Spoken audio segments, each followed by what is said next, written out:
Shama akkam jirtu daawwattoota chaanala YouTube Hussein Official jala jirtanu akkaataa Gmail account itti banatan sun agarsiisaa jira. Bara 2000 figaa akkasuma 18 kana keessatti haala kamiin karaa sirrii ta'een Gmail account akkaataa itti banachuu dandeessa jechuudha. Seera haaraa baasee jira jechuudha. Emailii yookaan Gmail Google account banachuudhaaf seera haaraa bahee fi karaa sirrii ta'een emailii mataa keessanii haala kamiin akka banachuu dandeessan. Namni kamuyyuu Gmail account namni banee jedhee itti fayyadamuu hin qabu jechuudha.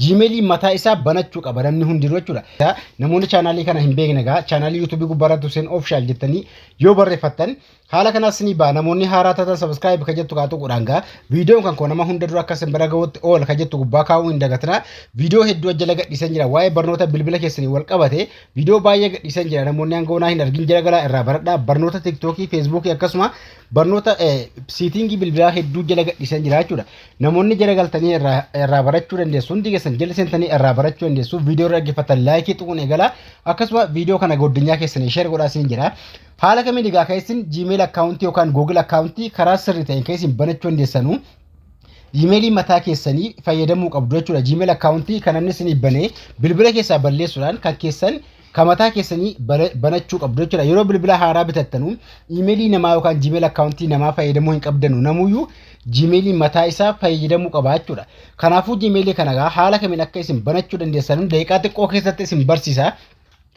Gmailii kana barachuudhaaf bilbila irra seentanu siitingii bilbila irraa jechuudha. Gmail account haaraa baruudhaaf siitingii kan seentu siitingii irra seentanii bilbila keessa suutattanii ol taa'uudhaan Gmail account haaraa barachuudhaaf account and backup bakka jedha kan tuqxu jechuudha. Account backup eega seentanii manage account kana yeroo takka ni tuqxu jechuudha. Achirra yeroo seentan yoo emailii kabraa bilbila keessaa qabaattan asirratti ni baasa akkasuma kan namni biraa ta'e keessan waan bilbila keessan keessa jiru Gmail account asirratti agartu jechuudha. Haaraa create gochuudhaaf add account kan jettu macarashaa xaxanii tuqxu jechuudha. Add account eega tuqxanii Google irra tuqxu asirratti Google akka filattan.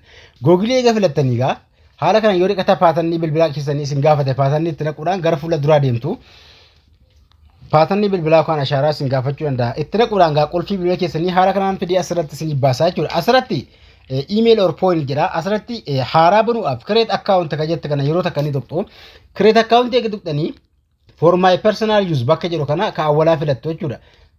Achirra eega tuqxanii gubbaarratti maqaa keessan barreeffachuu qabdu. Lammaffaa irratti immoo maqaa abbaa keessanii barreeffattu jechuudha. Maquma keessa silaa barreeffattanii bareedaadha. Gmailii yoo bilbila keessaa email account hin qabne maquma keessan barreeffattu jechuudha. Asirratti maquma keessan yoo barreeffattan baay'ee bareeda asirratti jechuudha. Ganjalaatti maqaa abbaa keessanii maqaa keessanii fi maqaa abbaa keessanii eega barreeffattanii neextidhaan deemtu jechuudha. Asirratti gubbaatti maqaa keessan ganjalaatti maqaa abbaa keessanii eega barreeffattanii next eega tuqxanii haala kanaa isin bira dayii ganjalaatti kan isin dogoggoruu hin qabne asirratti jechuudha.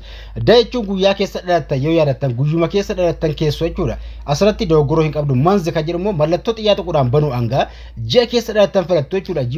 Ji'a keessa dhalattan isin banuun waan filachuu qabdan. Yeersi bakka jettu kanatti years bara dhalootaa keessaniiti bara 1990 yoo ta'es baruma dhalootaa keessanii keessa jechuudha. Asirratti bara dhalootaa keessanii bara dhalootaa keessanii bara keessa dhalattan kaa'uudhaan ganjallaaftanii mallattoo xiyyaa kana eega bantanii dhiira moo shamara family jechuun shamara jechuudha male jechuun dhiira yoo shamara taatan family filattu warri shamara mallattoo xiyyaa yeroo bantan family kan jettu filattu warri dhiiraa immoo male kan jettu filachuudhaan haala kanaan ganjallaa dhufuudhaan nextidhaan gara fuula duraa deemtu jechuudha.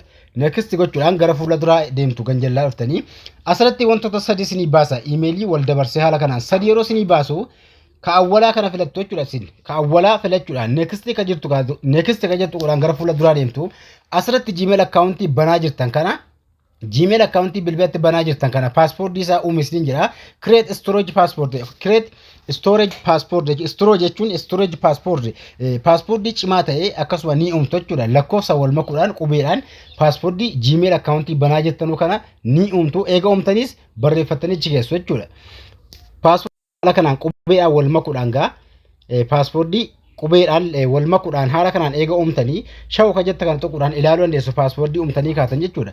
Ilaaluu dandeessu bakka shawuu kaa tuquudhaan ganjallaa dhufuudhaan next ni gootu paaspoortii isin uumta qubee guddaa takkaaf xiqqaa takka qabaachuu qaba hammallee lakkoofsa qabaachuu qaba jechuudha. Qubee xiqqaa lakkoofsa storage cimaa ta'uu qaba jechuudha. Haala kanaan isinii fidaa jechuudha. Nextidhaan deemtu yoo xiqqata lakkoofsa bilbilaa isin gaafate lakkoofsa bilbilaatti naquu fooliin akka isin dhufu gochuu dandeessu jechuudha. Kan koo waan lakkoofsa bilbilaa gaafachuu danda'a kan nam takka ganaafuu eega haala kanaan gaafixxanii lakkoofsa bilbilaa isin gaafate itti naquudhaan koodii irratti isin ergaa koodii itti guutuudhaan yeroo fixuu kaatan I agree ka jettu kan isinii ba'a I agree tuqxanii jechuudha eega bantanii kaatanii ana lakkoofsa nan gaafanne isin immoo yoo dhiqata lakkoofsa bilbilaa Gmail bilbila keessan keessa jiraate lakkoofsi hin gaafate lakkoofsatti naquudhaan I agree tuqxu yookaan immoo koodii lakkoofsa irraa futanitti gochuudhaan yeroo isin lakkoofsatti naxxanii kaatan dhumarratti I agree ka jettu ammaa isinii fida eega bantanii kaatanii Gmail bilbila keessaa qabdan dudduubatti isin deebisa jechuudha bakka awwala kaatanitti isin deebisa Gmail sana asirratti arguu dandeessu jechuudha kabraa Gmail amma bantanii kaatan gaa waa hundatti fayyadamtu Google Play Store gubbaarra galu hanga Gmail buufattu Gmail account kaara siinu'an email amma bantanii kaatanis asirratti quraan jechuudha Gmail sana yoo barbaadan asirratti wantoota waan barbaadan TikTok itti ilaalu Facebook itti barachuu Facebook irraa viidiyoo itti ilaalu appii ittiin daawunloodii godhachuudhaaf egaa faayidaa guddaa qaba isin fayyada jechuudha kanaafuu Gmail nama biraa yoo bilbila keessa jiraate keessaa balleessuudhaan haala kanaan kan keessan kagillii keessanii emailii mataa keessanii banachuu dandeessuun isiniin jedha haala kanaan baradhaatti fayyadamaa isiniin jedha haala kanaan barattanii itti fayyadamuu dandeessanii Gmail kana egaa wantoota baay'ee jira barnoota baay'ee waan of keessaa qabuuf akkaataatti sirreeffattanuu akka inni yoo diqqatas hin jalaa bareeffachuu dandeessan lakkoofsa bilbilaa akkaataa jala kaa'attan rikooverii akkaataa jala kaa'attanuu fi paaspoortii isaa akkaataatti jijjiirrattanuu barnoota kutaa ittaanu keessatti isin barsiisa har'a viidiyoon sitti dhiyaata waan ta'eef haala kanaan baradhaatti fayyadamaa isiniin jedha viidiyoo kana akka namoota hedduu bira ga'uuf laayikii fi sheer gochuuf hin dagatinaa barnoota kan keessaa waan isin hin galle yoo jiraate akkasuma gaafiilee sooshaal miidiyaa wal qabate hunda koomantiitti gaafachuu dandeessu. Kutaa tanuun hanga walxumatti nagaan tura.